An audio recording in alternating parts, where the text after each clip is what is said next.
a lot of people have been talking about the ban on TikTok. They're talking about TikTok coming back, how Donald Trump is involved, all of that. That's certainly a very interesting discussion. But I want to talk about the mental illness epidemic and the addiction epidemic surrounding TikTok and social media in general. If you didn't see this story, this came out the other day. It says Wisconsin teen says short-lived TikTok ban was the motive for allegedly setting fire to a local congressman's office. Bro.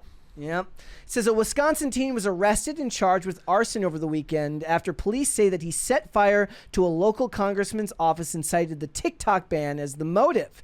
What's weird about this is it shouldn't even be partisan because this was something that came through from both parties. You know, I'm always suspicious of anything that has bipartisan support anyways. Anything that Republicans and Democrats get along on, I tend to think is bad because they don't actually agree on much. I think the fact that SCOTUS, and I was explaining this to someone over the weekend, SCOTUS doesn't agree on anything. The fact that they ruled 9-0 unanimously that, hey, TikTok's dangerous, we should force them to, it's not a ban, they should divest. TikTok chose to shut down themselves, right? Like, that's crazy. That's insane. But the point is not to discuss about the legalities of that. That wasn't why I wanted to talk about this. I want to talk about the way that the youth's brains have been melted by social media and the constant flow of dopamine. What will happen to your body when TikTok is banned? Experts warn of serious withdrawal symptoms among serial scrollers. As crazy as it sounds, it's a real problem. So it says the controversial app's imminent removal over Chinese spying concerns, possibly as soon as 12:01 on Sunday, could spark some serious physical and psychological withdrawal amongst serious users, doctors warned. The universal symptoms of withdrawal from any addictive substance are extreme anxiety, irritability, insomnia, depression, and cravings, and people who are addicted to TikTok, if they stop using it abruptly, may experience any or all of these symptoms, said Stanford psychiatrist Dr. Anna Lemke.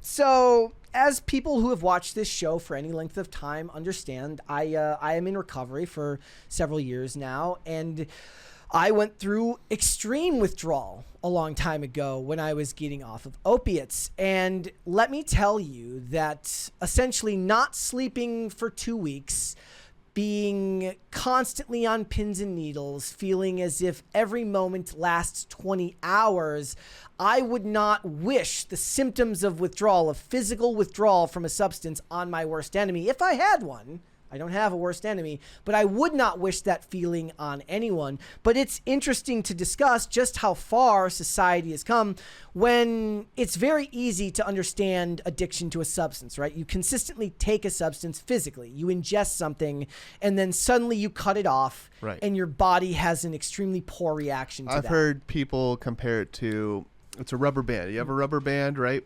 You're holding it. And with each, whether it's TikTok or actual drugs, right, you keep pulling that rubber band down. And when you remove that substance and you let go, the rubber band flies back up. And that's withdrawal, right? That crazy, the rubber band flying all around, you know, it's just your body goes haywire. I will say it's important to distinguish the fact that, like, there was meltdowns because people lost their livelihood, which I think we can get into that discussion here in a minute. And then there's meltdowns because people are seriously addicted to this. I don't know if they'll get I saw somebody said, don't forget the puking and the diarrhea. Yeah. The physical symptoms are just as bad of all of this stuff. And there is, like, I don't know if there's TikTok methadone or TikTok Suboxone. I guess that's Instagram. What do you get, like, at 2 hours a day and then 1 hour a day and 30 minutes a day? Yeah, like it's very, very hard. But what do you do when, you know, your parents, you know, if you're a young person, you've got parents, they understand not to let you just take a bunch of drugs. Right. It's very hard to impress upon someone the dangers of just letting, of just what extended, unmonitored social media use will do. Right. And you know, listen, I've heard people argue, like, listen, it's not just, you know, yeah, you can make that argument that it's addicting, but, like, you got to realize how many people built their livelihoods on TikTok. Well, yeah, it's on top of everything. And I think it's worth discussing, is that a good, like, should we care? Because, like, right, the United States is, like, as a larger issue, like, we're not really producing anything anymore. And it's like, those people that are making their livelihoods on TikTok, they could be building roads. They could be building. Oh, I don't like that argument. But like, okay, maybe not manual physical labor. But what I'm saying is, what are they there's no tangible product that they're producing, right? Well, I mean, ad revenue. Ad revenue. That's the same business we're in here. It would be hypocritical Sure. to be critical of them for that. Sure. But again, YouTube is an American company. That would be like, and I'm guessing, and look, that's what people who don't like channels like this say to us. Sure. They're like, the go get a real job. I think that, but I sure. I'm not going to argue with that. But what I'm saying is, like, is that like, okay, so if they ban Twitter tomorrow, oh well, I wouldn't care, you know. And I think like social media, it's worth being wary about it with this kind of stranglehold it's got over our society. And I think YouTube's different. I think YouTube is not social media. It's not the same. Actually, there's an interesting discussion that people have as to whether you consider Instagram social or whether you consider YouTube social media or not. A lot of people still do because it has a comment section and it operates in the same way, just slightly differently. But do you? Yeah. I guess I mean we're. I can't do look like literally my job is to do what a lot of those people are doing on TikTok. It's just in a different video format. So look, I don't have a problem with people making their money as ad revenue. Now, I do think it's interesting that they're talking about these things in the same way that they're talking about the symptoms of addiction. So this says, without TikTok as a vice, levels of dopamine, a chemical that is released in the brain when a person does something enjoyable, creating the urge to do it again, will begin to plummet. So it says, with every mind-numbing scroll, users are bombarded with a relentless stream of short videos ranging from dance challenges and makeup tutorials to melodramatic confessions and absurd stunts. Well, we were just talking earlier about the melodramatic confessions and the crying, right? Desperate TikTokers have been flooding the platform with tearful posts and dramatic pleas, with one user saying that their life is falling apart. One of the things that I thought the most interesting about it, maybe it was just like one of those 3 a.m. thoughts or like a shower thought, is like the greatest emotionally vulnerable crying video of all time, ironically, would have been about the platform you can no longer post it on. Yeah, that's true. So it's like, it shall never be seen. But I mean, we saw like, okay, it's one thing to be emotionally disturbed because the app gets banned, but then to go and do what this kid did in Wisconsin. Yes, that's obviously different. That's emotional dysregulation. And he's severely addicted with no ability to control their own physical impulses. Yeah, I guess. I mean, TikTok's unique in the fact that it is it's just taken the world by storm. Yeah. And the fact that like most of the social media apps we have are primarily American, right? Yep. So like Meta, Twitter. Well, I mean, I don't trust any of them. It's not like I believe agree. that Mark Zuckerberg is some bastion of free speech. That's bullshit. I agree. But I do think that if, let's say it wasn't TikTok, let's say Facebook got nuked, do you think we'd be seeing a similar result? I think TikTok is unique in the fact... Well, I mean, it would be boomers curling over from heart attacks. Really, though? I don't know if that would happen. It would be Mima, and she would be saying, I can't post my this fake AI photo, and I can't talk about how Donald Trump is Jesus. That's what they'd be saying. I don't know if we'd get the same reaction. Okay, yes, because it's unique because it's coming from kids, right? Maybe that's what it is. Everybody is stuck on these social media. Like very few of them, we've kind of got stuck with the ones that are main ones now. So you've got your Facebook, you've got your Instagram, you've got your X, and I guess I would consider YouTube in there. And they're owned by who they're owned, and they've been in charge for a very long time. You could add Snapchat there, but I don't feel like I don't use it. Maybe that's just...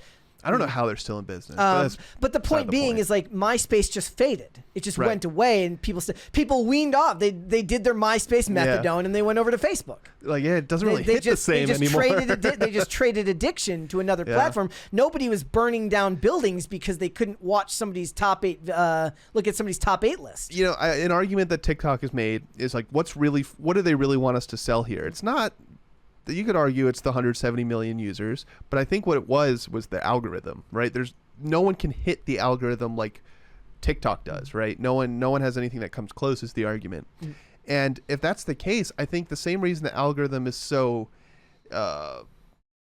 revered is the same reason that it's causing issues with young people. So something's going on there, and we got to figure it out. Here's one that will let you know how far people have gone on this. It says, I will take a flight and go in person and hand deliver Xi Jinping my personal information, starting with a copy of my birth certificate and ending with a copy of my social security number, said somebody on X, just to have TikTok back. Cesario JPN says lefties right now sweating over thanking Donald Trump or crying Donald Trump saving TikTok. Yeah, it's like the meme with the guy with the button. I mean, yeah, I was going to make that part of the discussion here as to how they feel. I mean, it's not just them. I mean, there's people on the right that are having the same debate back and forth. But from what I remember, and somebody can correct me if I'm wrong, that when Trump, so what they're saying is that Trump wanted to enact the ban first and then walked it back.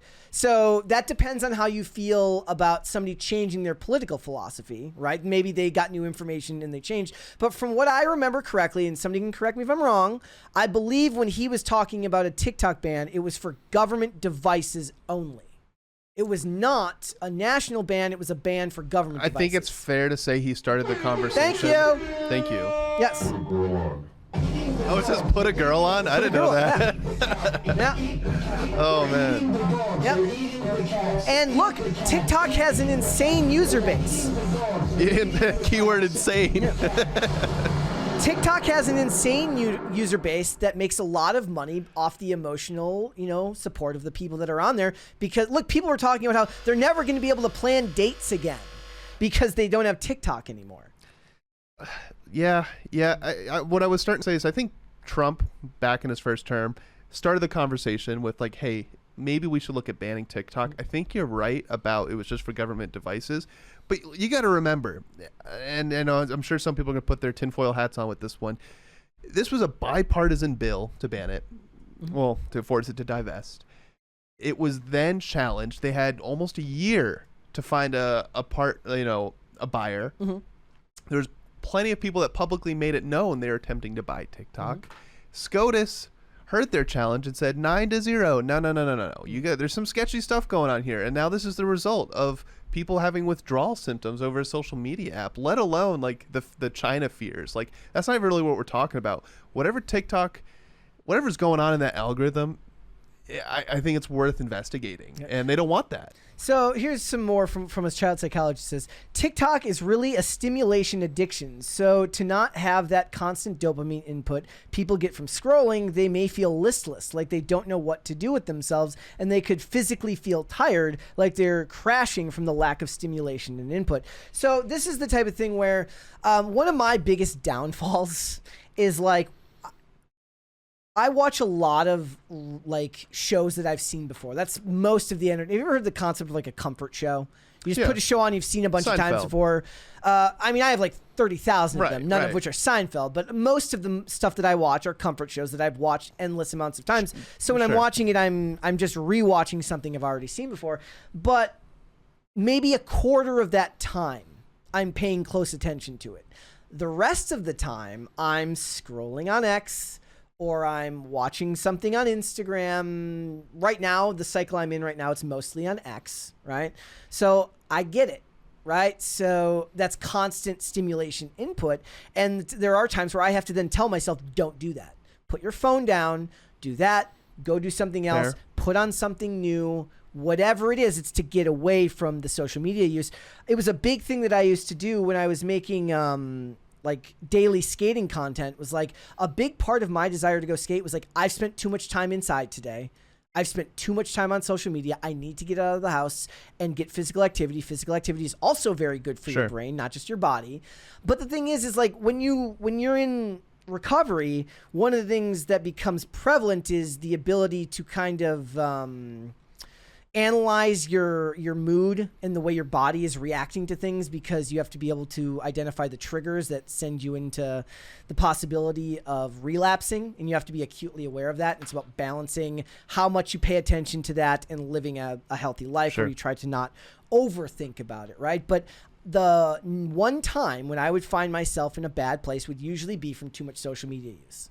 Yeah, that's true. Like sometimes I'll catch myself, I wouldn't call it doom scrolling, but just scrolling for a while, and then I catch myself, I'm like, this is like, I'm pissed off. Why am I even using this? Exactly. I see like one too many bad takes, and I'm like, I could just close the app. Also, the worst thing, don't do it first thing in the morning. Yeah. Do not do it first. That was my Achilles heel for a long time. This could be my bias, but I think this is where X differs from the other social media platforms. X is the news, right? And everyone's algorithm's different. Like your feed is going to be different than mine. But primarily, like I jump on X in the morning because I need to see what happened. I guess need is a strong word there, but I want to see what happened it's while I relevant was to asleep. I want to see the work. breaking stories. It's relevant, but I was doing it before I worked here. It's a cope and it's a cop out to be like, oh, it's because I have to do it for work. I'd be doing it anyways. Right. But I think there is a difference there where it's not just this brain rot slop, right? Like there's real news breaking on X. There's you have Congress people posting about the happenings in the country on X.